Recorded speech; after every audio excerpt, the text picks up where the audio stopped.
The 25th of February 2010 was a red letter day for local governments in India. And the reason I say that is because the 13th Finance Commission of India made its recommendations for how the budgets of the collections, the tax collections of the union government will be shared across the country. Just to give you a little background, the Central Finance Commission, which is mandated with the responsibility of saying if the government of India collects a range of taxes, our income taxes, indirect taxes and so on, and it is the responsibility of the Central Finance Commission to basically say how will those taxes be shared between the central government and the state governments, and this is primarily what it does. But along the way it also gives a little bit of grants normally for local governments, which is basically panchayats and city governments. Over the last 4 or 5 finance commissions, we've had 13 so far since independence, and each finance commission does its recommendations for a period of 5 years. So this 13th Finance Commission's recommendations are from 2010 to 2015. Over the last 4 or 5 finance commissions, as I was saying, there has been an increasing attention on the financial position of the local governments, which is panchayats in the rural areas and the urban local bodies or ULBs in the urban areas. But unfortunately, the Constitution doesn't allow for the Union Finance Commission to really give a lot of recommendations for local governments. So it invariably restricts its attention to saying, okay, 100 rupees have been collected at the national level, what portion of that should go to the union government and what portion of that should be allocated to the state governments, and how should that state government allocation be distributed across the states. So that's called vertical devolution and horizontal devolution, and generally finance commissions focus only on this. But as I said, over the last 4 or 5 finance commissions, there's been increasing attention on saying this is great, we're talking about union finances and state finances, but what about the financial condition of local governments? Now the formal role to look at that is in each state, what's called the state finance commissions, but that's not been working very well for many years, and so there's been a lot of questions about saying how do we improve that and so on. The 13th Finance Commission made a seminal change in how we're looking at the financial position of local governments, and it did that in a very interesting set of ways. So let me just give you, this was a fairly big victory for Janaagraha as well in terms of advocacy, because we use a READ framework, which is 4 pieces: regional, empowered, enabled and direct accountability, to make sure that quality of life in our city improves. So all of the recommendations for local governments of the Finance Commission fall into this framework. What do I mean by that?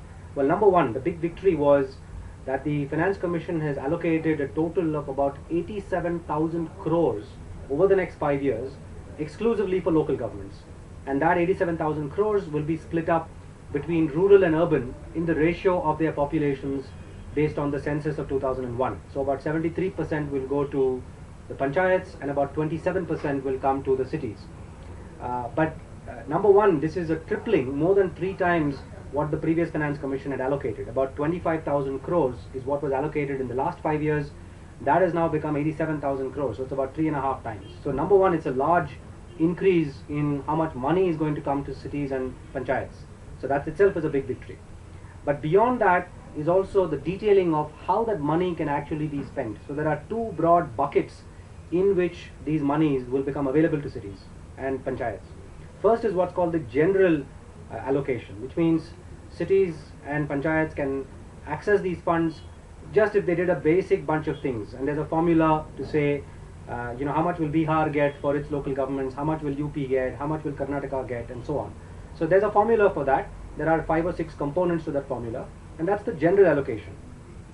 That is about 60% of the total 87,000 crores. But there's a second component which is very interesting, which is a performance based allocation, which is about 40% of that 87,000 crores, or about 35,000 crores. That 35,000 crores or 40% has to be earned by the cities and panchayats. And what do I mean by earned by them? They have to undertake a set of various reforms in order to be able to qualify to get that money. What are those reforms?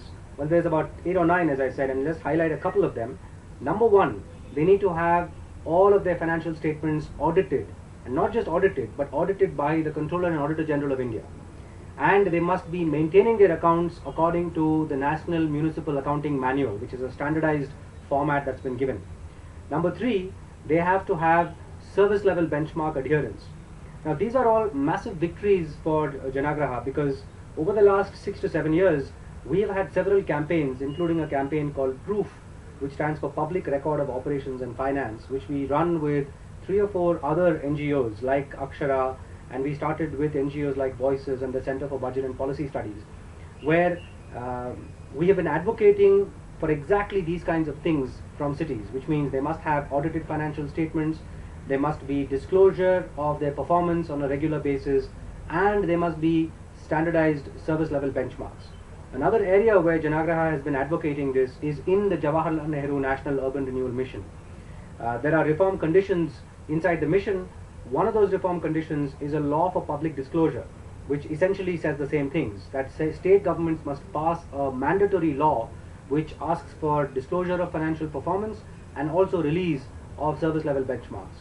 So the fact that this has now become a part and parcel of the recommendations of the Finance Commission and how funds will become available, and not small amounts of funds, about 35,000 crores, of which 25% will come to cities, completely based on this performance kind of approach, is an extraordinary victory for cities. So all in all, 25th of February, which is the day the Finance Commission report got placed in Parliament, is an extraordinary victory for local governments in general and cities in particular in India.